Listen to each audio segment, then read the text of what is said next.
નમસ્કાર વિદ્યાર્થી મિત્રો, ભૂલકા સાગર વિદ્યા ભવનમાં આપનું હાર્દિક સ્વાગત છે। ધોરણ 6 સામાજિક વિજ્ઞાન વિષય ચેપ્ટર 12 નકશો સમજીએ। પ્રવાસીઓ ગુજરાતના જુદા જુદા પ્રવાસન સ્થળો જેવા કે સોમનાથ, દ્વારકા, તરણેતર, અંબાજી, ઘોરડો, સાપુતારા વગેરે સ્થળોની મુલાકાત લે છે।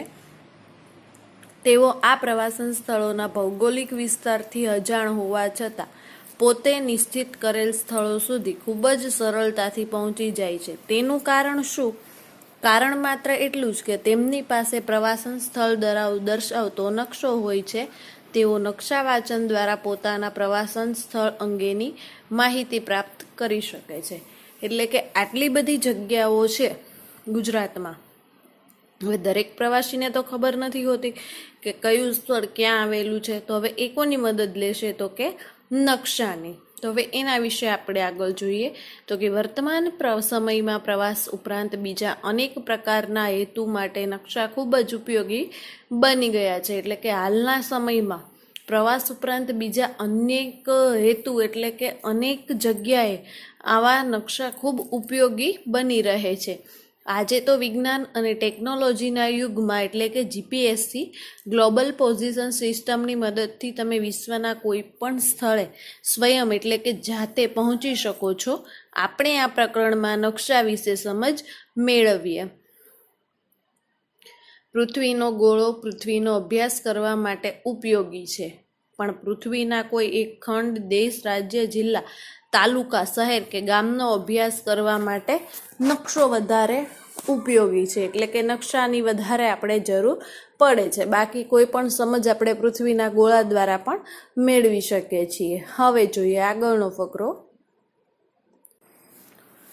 નકશા શબ્દનો પર્યાય મેપ છે। મૂળ લેટિન ભાષાનો શબ્દ મેપા મુન્ડી ઉપરથી અપભ્રંશ થઈને મેપ બન્યો છે। એટલે કે મેપા મુન્ડી ઉપરથી એ શબ્દ નીકળ્યો છે મેપ। તેનો અર્થ હાથમાં રાખી શકાય તેવો કાપડનો ટુકડો એવો થાય છે। સામાન્ય અર્થમાં નકશો પૃથ્વીની સપાટી અથવા તેના કોઈ એક ભાગના સપાટ કાગળ પરના આલેખનને નકશો કહેવાય। તો કે સામાન્ય રીતે આપણે એક કાગળ ઉપર આખું એવું ચિત્ર પૃથ્વી સ્વરૂપે દોરીએ અને એ આખાને આપણે નકશો તરીકે ઓળખીએ છીએ। મોટો વિસ્તાર ધરાવતા પ્રદેશની ઘણી બધી વિગતોનો નકશામાં સમાવેશ કરી શકાય છે કે એની આસપાસનો જે વિસ્તાર આવે છે પૃથ્વી સપાટીની આસપાસ એ આખું જ આલેખન નકશામાં થઈ શકે છે। નકશા પોથીના નકશા પૃથ્વી અથવા તેના વિશાળ ભાગની બહુવિધ વિગતો દર્શાવતા નકશાને સમૂહને નકશાપોથી કહે છે કે એક નહીં પરંતુ ઘણી બધી બાબતો નકશામાં દર્શાવી શકાય। સ્થળ, જિલ્લા, આબોહવા આ તમામ વસ્તુઓનું આલેખન નકશામાં થાય એને સમૂહ નકશાપોથી કહેવાય। તેમાં રાજકીય, વહીવટી, પ્રાકૃતિક અને સાંસ્કૃતિક વિગતો દર્શાવેલ હોય છે, જેને આપણે નકશાપોથી તરીકે ઓળખીએ છીએ કે જે આખી એમાં નકશા આવે છે અને એ આપણે સમજવાના હોય છે। જે તે પ્રદેશની સંપૂર્ણ વિગતો જાણી શકીએ છીએ। નકશા વિવિધ પ્રદેશની મહત્વની વિગતો જેવી કે પ્રાકૃતિક એટલે કે પર્વત, ઉચ્ચ પ્રદેશ, મેદાન, નદી, સરોવર વગેરે અને સાંસ્કૃતિક તો કે પરિવહન, ઉદ્યોગ, ખેતી, સિંચાઈ વગેરે દર્શાવે છે। નકશાના પ્રકાર। નકશાના મુખ્ય બે પ્રકાર છે, હેતુ આધારિત નકશા અને માપ પ્રમાણેના નકશા। એમાં પહેલું જોઈએ હેતુ આધારિત નકશા। આ પ્રકારના નકશા જરૂરિયાત પ્રમાણેની વિગતોના આધારે તૈયાર કરવામાં આવે છે। હેતુ આધારે તૈયાર થતા નકશાને તેમાં દર્શાવતી પ્રાકૃતિક અને સાંસ્કૃતિક વિગતોના આધારે મુખ્ય બે વિભાગોમાં વર્ગીકૃત કરવામાં આવે। પહેલું પ્રાકૃતિક નકશા અને બીજું સાંસ્કૃતિક નકશા। તો કે હેતુ આધારિત નકશાનું શું મહત્વ છે? તો કે એમાં જે જરૂર હોય એ જ વિગતો દર્શાવેલી હોય, બિનજરૂરી વિગતોનો સમાવેશ એમાં નથી થતો। હવે જોઈએ આગળનો ફકરો। પ્રાકૃતિક નકશા। કુદરત નિર્મિત વિગતોનું આલેખન કરતા નકશાઓને પ્રાકૃતિક નકશા કહે છે. કુદરત નિર્મિત એટલે તો કે કુદરતી વનસ્પતિ, પર્વતો, સ્થળો, ભૂમિ સ્વરૂપો, ઉચ્ચ પ્રદેશ, મેદાન, નદી, મહાસાગરો વગેરે પ્રાકૃતિક નકશામાં દર્શાવવામાં આવે છે. વન્ય પ્રાણીઓ, વનસ્પતિ, જંગલો, ખનિજ વગેરેનું વિવરણ દર્શાવતા નકશાઓ પ્રાકૃતિક નકશાના ભાગરૂપ છે, જેમાં માનવ સર્જિત કોઈ પણ પ્રકારનો હેતુ રહેલો નથી. ભૂપૃષ્ઠના નકશા. આ નકશામાં પર્વતો, ઉચ્ચ પ્રદેશો, મેદાનો, જળ પરિવાહ વગેરે દર્શાવેલું હોય છે. હવામાન આબોહવાના નકશા. તેમાં સ્થળ કે પ્રદેશોના હવામાન, આબોહવાના તત્વોના તાપમાન, વરસાદ, પવનો વગેરેની માહિતી દર્શાવેલી હોય છે. ખગોળીય નકશા. ગ્રહો, ઉપગ્રહો, આકાશગંગા, નક્ષત્ર વગેરે અવકાશી પદાર્થોની માહિતી આપતા નકશા ખગોળીય નકશા કહેવામાં આવે છે, જેને આપણે કુદરતી રીતે નિર્મિત પામેલા નકશા કહી શકીએ છીએ. હવે જોઈએ આગળનો ફકરો. સાંસ્કૃતિક નકશા. માનવ સર્જિત વિગતોનું આલેખન કરતા નકશાને સાંસ્કૃતિક નકશા કહી શકાય છે. એટલે કે માનવ દ્વારા નિર્મિત વસ્તુનું જે નકશાઓમાં સમાવેશ કરવામાં આવે એ સાંસ્કૃતિક નકશા. કઈ રીતે? હવે આ નકશામાં માનવીની વિવિધ પ્રવૃત્તિઓનો નિર્દેશ કરેલો હોય છે. રાજ્ય, રાજકીય નકશો, ખેતી, વસ્તી, પરિવહનના નકશા સાંસ્કૃતિક નકશાના ઉદાહરણ છે. પહેલું રાજકીય નકશા. તો એમાં કઈ બાબત હોય છે તો એ જોઈએ તો કે ખંડ, દેશ, સ્થાનિક વહીવટી તંત્ર તથા તેની સરહદોની માહિતી આપતા નકશાને રાજકીય નકશા કહે છે. ઔદ્યોગિક નકશા. તો કે ઔદ્યોગિક ક્ષેત્ર, ઉદ્યોગોનો તબક્કાવાર ઇતિહાસ, ઉત્પાદન વગેરેની માહિતી ઔદ્યોગિક નકશામાં આપવામાં આવે છે. ઐતિહાસિક નકશા. તો કે પ્રાદેશિક કે રાષ્ટ્રીય વહીવટી તંત્રનો ઇતિહાસ દર્શાવતા નકશા ઐતિહાસિક નકશા તરીકે જાણીતા છે. આ સિવાય પણ બે પ્રકારના નકશા છે. બીજું છે માપ આધારે નકશાના પ્રકાર. તો કે સામાન્ય રીતે એક નકશાનું માપ પ્રમાણ માપ 1 સેમી હોય એટલે કે 1 સેન્ટીમીટર. 50 કિલોમીટર કરતાં ઓછું હોય તો તેના મોટા માપના નકશા કહે છે. કે કોઈ પણ જગ્યા કે સ્થળ 50 કિલોમીટર વધુ હોય, 50 કિલોમીટર કરતાં ઓછું હોય તો તેને આપણે મોટા માપના નકશા કહી શકીએ છીએ. હવે નકશામાં વિદ્યાર્થી મિત્રો એક સ્થળથી બીજું સ્થળ 40 થી 45 કિલોમીટર ભલે દૂર હોય, પરંતુ એમાં 1 સેમી બરાબર 50 કિલોમીટર આપણે લઈ શકીએ છીએ. એટલે એ પ્રમાણેના નકશા દોરવામાં આવે છે. અહીં નકશામાં 1 સેમી બરાબર 50 કિલોમીટર પૃથ્વી પર વાસ્તવિક અંતર દર્શાવે છે. મોટા માપના નકશામાં વિગતો વધારે દર્શાવેલી હોય છે, જેમ કે તાલુકા, શહેર કે ગામના નકશા મોટા માપના નકશાના ઉદાહરણ છે. નાના માપના નકશામાં પૃથ્વી સપાટીનો વિશાળ વિસ્તાર દર્શાવવામાં આવે છે, જેમ કે જુદા જુદા ખંડ, દેશના નકશાને નાના માપના નકશા કહે છે. વિશ્વનો નકશો, દેશના નકશા, નકશા પોથીના નકશા, નાના માપના નકશાના 4 પ્રકાર છે: એટલાસ, કેડસ્ટ્રેલ, સ્થળ વર્ણન અને ભીત નકશા. નીચેના આપેલા કોષ્ટકમાં તમારી શાળામાં ઉપલબ્ધ નકશાની યાદી તૈયાર કરો અને નકશાઓમાં કઈ વિગત દર્શાવેલી છે તે તમારે નોંધ લખવાની છે. હવે જોઈએ આગળનો ફકરો. નીચે આપેલ નકશાઓનું અવલોકન કરી તેના પ્રકારની નોંધ લખો. તો કે ગુજરાત રાજ્યનો નકશો આવેલો છે. તો ગુજરાત રાજ્યના નકશામાં જેટલા રાજ્ય આવેલા છે એની અહીં ચર્ચા કરી છે. તો કે રાજસ્થાન, સુરેન્દ્રનગર, મોરબી, જામનગર, કચ્છનો અખાત પણ આવેલો છે, અરબસાગર, દાદરાનગર હવેલી, આ તમામ વસ્તુ આપણા ગુજરાત રાજ્યના નકશામાં સમાવિષ્ટ થાય છે. હવે જોઈએ આગળનો ફકરો. ભારત રાજ્ય અને કેન્દ્ર શાસિત પ્રદેશો. તો તમે વિદ્યાર્થી મિત્ર જોઈ શકો છો કે રાજસ્થાન, જયપુર, ઉત્તર પ્રદેશ, દિલ્હી, હિમાચલ પ્રદેશ, લદ્દાખ, તિબેટ, સિક્કમ, ભૂતાન, બાંગ્લાદેશ, બંગાળનો ઉપસાગર, દીવ, દમણ, દાદરાનગર હવેલી, આ તમામ વસ્તુઓ ભારતના નકશામાં દર્શાવેલી છે. એટલે કે ભારતમાં જેટલા પ્રદેશો આવેલા છે એની માહિતી પણ આ નકશામાં આપેલી છે. હવે જોઈએ આગળનો ફકરો. હવે વિદ્યાર્થી મિત્રો તમે જોઈ શકો છો કે પ્રાકૃતિક નકશો આપેલો છે.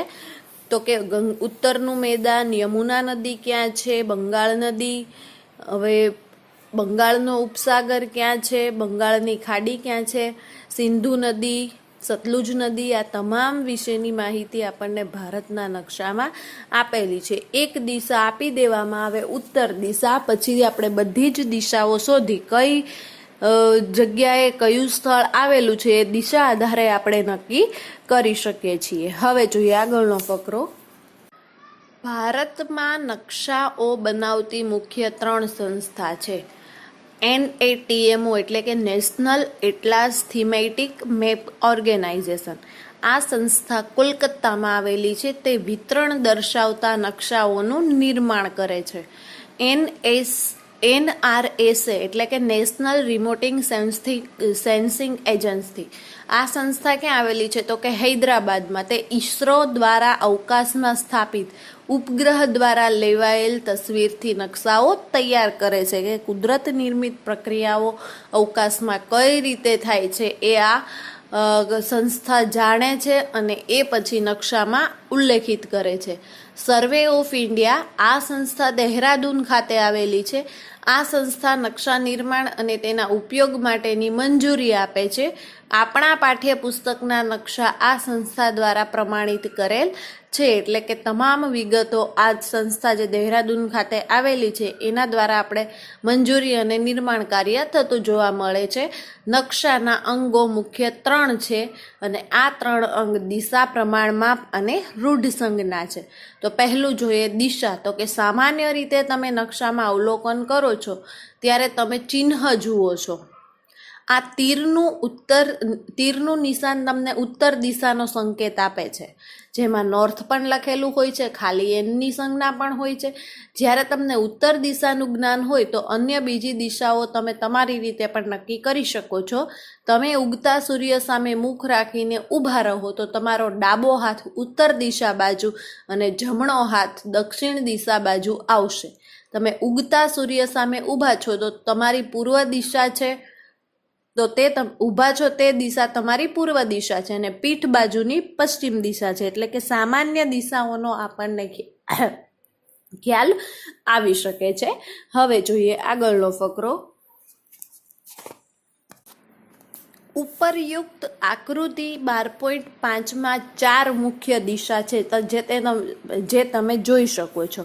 ઉત્તર, દક્ષિણ, પશ્ચિમ અને પૂર્વ. જ્યારે અન્ય 4 ખૂણાઓ છે જેને ઉત્તર પૂર્વ ને ઈશાન, દક્ષિણ પૂર્વ ને અગ્નિ, દક્ષિણ પશ્ચિમ ને નૈઋત્ય અને ઉત્તર પશ્ચિમ ને વાયવ્ય દિશા કહે છે, એનું વર્ણન અને એનો ઉલ્લેખ પણ તમે એ ચિત્રમાં જોઈ શકો છો કે ક્યાં કયો ખૂણો આવેલો છે. દિશાઓ અને ખૂણાઓની મદદથી આપણને નકશામાં કોઈ પણ સ્થળની આપણે માહિતી મેળવી શકીએ છીએ અને એ સ્થળ આપણે શોધી શકીએ છીએ અને સરળતા રહે છે. હવે જોઈએ આગળનો ફકરો.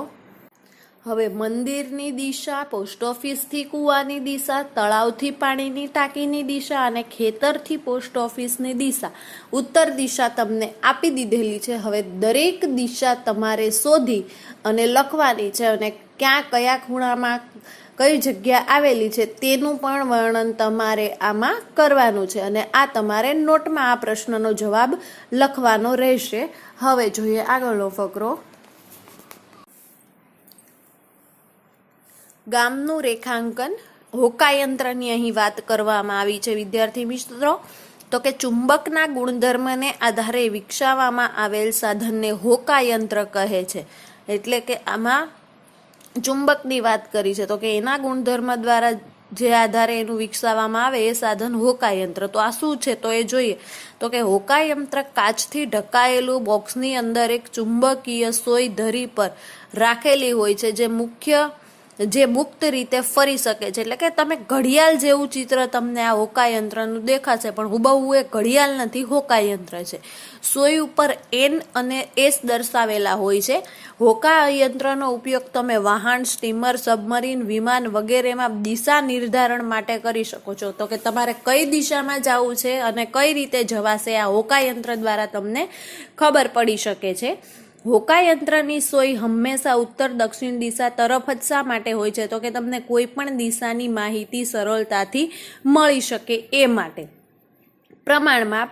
પૃથ્વી ઉપરના કોઈ પણ બે સ્થળ વચ્ચેનું અંતર અને તે બંને સ્થળોના નકશા ઉપરના અંતર વચ્ચેના ગુણોત્તરને પ્રમાણમાપ કહે છે. પ્રમાણમાપ 1 સેમી 100 કિમી હોય એટલે કે નકશામાં દર્શાવેલ 1 સેમી વાસ્તવિક પૃથ્વી પરનું અંતર 100 કિલોમીટર છે. અંતર દોરી કે માપપટ્ટીની મદદથી પણ તમે તેને શોધી શકો છો, જેને આપણે પ્રમાણમાપ કહી શકીએ છીએ. એટલે કે નકશામાં જેટલા રાજ્ય કે જે પણ સ્થળે દૂરની દિશાએ હોય તો 1 સેમી બરાબર તમે એમાં 100 કિલોમીટર દર્શાવી શકો છો. એ છે પ્રમાણમાપ. હવે જોઈએ આગળનો ફકરો. રૂઢ સંજ્ઞાઓ. વિદ્યાર્થી મિત્રો, તમે ઘરેથી શાળાએ આવો છો ત્યારે કેટલાક વિશિષ્ટ ચિહ્નો કે પ્રતીકોનું અવલોકન કર્યું હશે. નીચે આપેલ કોષ્ટકમાં તમે જોયેલા ચિહ્નો દોરો અને તેની વર્ગખંડમાં ચર્ચા કરો. હવે પહેલું ચિત્ર શેનું છે, બીજું ત્રીજું શેના પર પ્રતિબંધ છે અને બીજું ચિહ્ન શું દર્શાવવા માંગે છે એ બાબતની અહીં ચર્ચા કરવામાં આવી છે. આ પ્રશ્ન પણ તમારે નોટમાં લખવાનો રહેશે. સંકેતોને ઓળખવાનો છે. નકશામાં જુદી જુદી પ્રાકૃતિક અને સાંસ્કૃતિક વિગતો દર્શાવવા કેટલાક વિશિષ્ટ ચિહ્નનો ઉપયોગ થાય છે, તેને રૂઢ સંજ્ઞા કહે છે. નકશામાં રૂઢ સંજ્ઞા દર્શાવવા માટે નિશ્ચિત અક્ષરો, છાયાપ્રકાશ, રંગો, ચિત્ર અને રેખાઓનો ઉપયોગ કરવામાં આવે છે. આ રૂઢ સંજ્ઞાઓની મદદથી પ્રાકૃતિક અને સાંસ્કૃતિક વિગતો સરળતાથી દર્શાવી શકાય છે. નકશાની રૂઢ સંજ્ઞાઓની ભાષા ચિહ્ન સરળ અને સર્વસામાન્ય ભાષા છે. આ ચિહ્નો સંદર્ભે આંતરરાષ્ટ્રીય સમજૂતી હોવાથી નકશાઓમાં રૂઢ સંજ્ઞાઓનો ઉપયોગ થાય છે. નીચે આપેલ કોષ્ટકમાં રૂઢ સંજ્ઞાઓનું અવલોકન કરો અને તમારા શિક્ષકની મદદથી સમજો. તો હવે આપણે જોઈશું એ ચિત્ર દ્વારા નકશાની સમજૂતી અને સંકેતની ઓળખ. હવે જોઈએ આગળનો ફકરો. પર્વત, ટેકરી, શિખર, ઘાટ, નદી, નદીઓનો સંગમ, નદી પરનો બંધ, પાક્કો માર્ગ, રેલમાર્ગ, દીવાદાંડી, પોસ્ટ ઓફિસ, સર્કિટ હાઉસ, નકશાની ઉત્તર દિશા, જિલ્લાની સીમા, રાજ્યની સીમા, આંતરરાષ્ટ્રીય સરહદ, પ્રમાણમાપ, દેશની રાજધાની, રાજ્યનું પાટનગર, જિલ્લાનું મથક, શહેર, જંગલો, પોલીસ સ્ટેશન અને પોસ્ટ અને તાર ઓફિસ. કેવી એની સંજ્ઞા છે એ આપણને અહીં માહિતી મળે છે. અને આવી સંજ્ઞા જો પરીક્ષામાં વિદ્યાર્થી મિત્રો પૂછાય તો તમે એને આસાન રીતે લખી શકો છો. એટલે આ સંજ્ઞાઓ પણ મોઢે તમને હોવી જોઈએ કે કઈ જગ્યાએ કયું ચિત્ર શેનું રૂઢ સંજ્ઞાનું આપેલું છે, કઈ રૂઢ સંજ્ઞાનું, તો એ બાબત તમે આસાનીથી દર્શાવી શકો. હવે જોઈએ આગળનો ફકરો.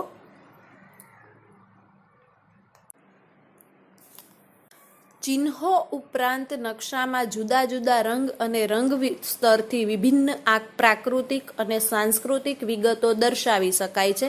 નીચે આપેલ કોષ્ટકમાં પ્રાકૃતિક અને સાંસ્કૃતિક વિગતોને રંગ વડે દર્શાવેલ છે, જે આપણે જોઈએ. તો કે ભૂમિ સ્વરૂપ એનો રંગ કયો છે, તો કે કથ્થઈ અથવા બદામી, જળ સ્વરૂપ વાદળી, વનસ્પતિ પ્રદેશ લીલો, રેલ માર્ગ કાળો, જમીન માર્ગ લાલ, ખેતી પીળો. તો આ રંગોની માહિતી જો વિદ્યાર્થી મિત્રો તમારી પાસે હોય તો તમે નકશામાં એ વિવિધ રંગો તમે નકશામાં દર્શાવી તમે કઈ વિગત દર્શાવી છે એ આસાનીથી તમને ખ્યાલ આવે છે અને ઓળખી શકો છો. હવે જોઈએ આગળનો પેરેગ્રાફ. ભારતનું સ્થાન. ભારત એક વિશાળ ભૂમિભાગ છે. ભારત દેશ પૃથ્વી પર ઉત્તર પૂર્વ ગોળાર્ધમાં આવેલ છે. ભારત એશિયા ખંડમાં દક્ષિણ ભાગમાં આવેલો છે. ભારતની ઉત્તરે હિમાલય પર્વતમાળા આવેલી છે. પૂર્વ દિશાએ બંગાળનો ઉપસાગર અને પશ્ચિમ દિશાએ અરબ સાગર આવેલો છે. ભારતનો મુખ્ય ભૂમિખંડનો વિસ્તાર 8 સેલ્સિયસથી 4 થી 37 સેલ્સિયસથી 6 ઉત્તર અક્ષાંશ અને 68 સેલ્સિયસથી 7 થી 97 સેલ્સિયસ 25 પૂર્વે રેખાંશ વૃત્ત વચ્ચે આવેલો છે. ભારતના લગભગ મધ્યમાંથી એટલે કે વચ્ચેના ભાગમાંથી કર્કવૃત્ત પસાર થાય છે. વર્તમાન સમયમાં ભારતને વહીવટી સરળતા માટે 28 રાજ્યો, 7 કેન્દ્ર શાસિત પ્રદેશ અને એક રાષ્ટ્રીય રાજધાની પ્રદેશ વહેંચવામાં આવેલો છે. નોંધ: આ માહિતી વર્ષ 2019ના પ્રારંભ સુધીની આપેલી છે કે ભારતનું સ્થાન નકશામાં કઈ જગ્યાએ છે. તો એ હવે આપણે જોઈએ નકશો એનો, તો તમે એની માહિતી એ નકશા ઉપરથી સારી રીતે મેળવી શકશો. તો અહીં વિદ્યાર્થી મિત્રો તમે જોઈ શકો છો કે આંતરરાષ્ટ્રીય સીમા રેખા, રાજ્ય સીમા રેખા, દેશની રાજધાની, રાજ્યનું પાટનગર કઈ કઈ સંજ્ઞાઓ દ્વારા દર્શાવેલું છે એ સંજ્ઞા જોઈ શકો છો કે બાજુમાં જ આપેલી છે. હિમાચલ પ્રદેશ, લદ્દાખ, જમ્મુ કાશ્મીર, દિલ્હી, ઉત્તર પ્રદેશ, જયપુર, રાજસ્થાન અને વચ્ચે મધ્યમાં જે તૂટક રેખા પસાર થાય છે એને કહેવાય છે કર્કવૃત. એટલે ઉપર આપણું ભારતનું સ્થાન ક્યાં આવેલું છે એ આ નકશામાં આપણે સારી રીતે આ ભારતના નકશામાં સમજી શકીએ છીએ. એની અંદર અનેક રાજ્ય અને કેન્દ્ર